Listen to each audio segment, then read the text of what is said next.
We are getting an historic North Carolina Duke rematch because now it is the first meeting of these two blue bloods, these two hated rivals in the NCAA tournament. And I hate to say it. I really do. I'm not a Duke fan. I'm not really a Coach K fan. But seeing how this is shaping up, this is starting to feel like destiny that Duke is beating Carolina and getting to the national title game. And I hate to say it. I know I just said 2 seconds ago I think Kansas is winning. Yeah, I do. I still am going to pick that. This is starting to feel like destiny, like Coach K getting that last championship in his final year as head coach. Because the story's already writing itself. You can already see the 30 for 30 promo working in real time. Think about it. Duke has been around for forever, right? Their basketball program started in 1905. UNC, 5 years later, they were founded in 1910. The Blue Devils have made the NCAA Tournament 44 times in their history. UNC now 52. So there's a lot of history. Obviously, these two schools have been around for well over a century. There have been so many opportunities, 44 in fact.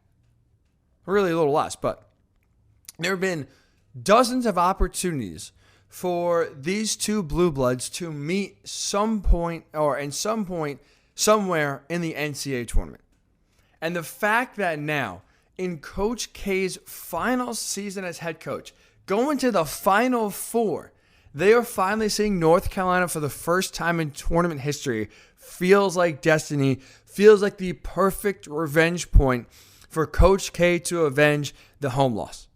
Like can't you see the 30 for 30 starting with that final home game when North Carolina comes in and plays spoiler, and on Coach K's final home game with all the alum, with all the former players, with so many different celebrities in the stands, to what was supposed to be a final send-off from Cameron Indoor, and instead had the party rained on by the Tar Heels, then have what was, because of the loss, a cringeworthy post-game ceremony where Coach K, even before the ceremony starts, apologizes to the fans, then has to give, a speech and has to kind of let his emotions go after losing by 13 points at home to the Tar Heels in the final game of his career at home.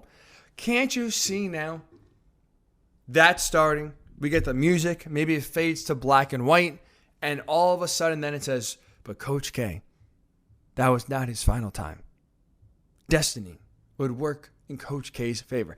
I can absolutely see now, and there's really no way I can't see Duke losing this game. I think there are a few different times you could feel destiny where just a team is going to win because of the situation going into it, because of the story that's building, where it's just there's no way they're going to lose this game. That's how I feel about Duke. That's how I feel about this blue blood rivalry rematch in the Final Four. I would be shocked, absolutely shocked, if North Carolina plays spoiler again. They're getting their opportunity. Duke is to get revenge. They're getting their opportunity, by the way, on the biggest stage possible, and the Final Four, a chance to go to the national title, where this Duke team was written off. They struggled a little bit down the end. They lose that game to Carolina at home. Then they lose to Virginia Tech in the ACC championship final. There was a team that was slipping. Duke looked like a team that was not truly ready for the big moment. And now here they are with a chance to get revenge and send Coach K in his final year on the bench to the national title game in order to win his 6th national title. It doesn't happen too often where you feel like the story's writing itself in the moment. That's what it feels like with this Duke-North Carolina rival matchup, I should say, in the Final Four. It feels like destiny. I hate to say it, Duke is going to win this game. I can't see them losing it. And this is setting up perfectly for the revenge tour of Coach K to get one last dagger in at his hated rival.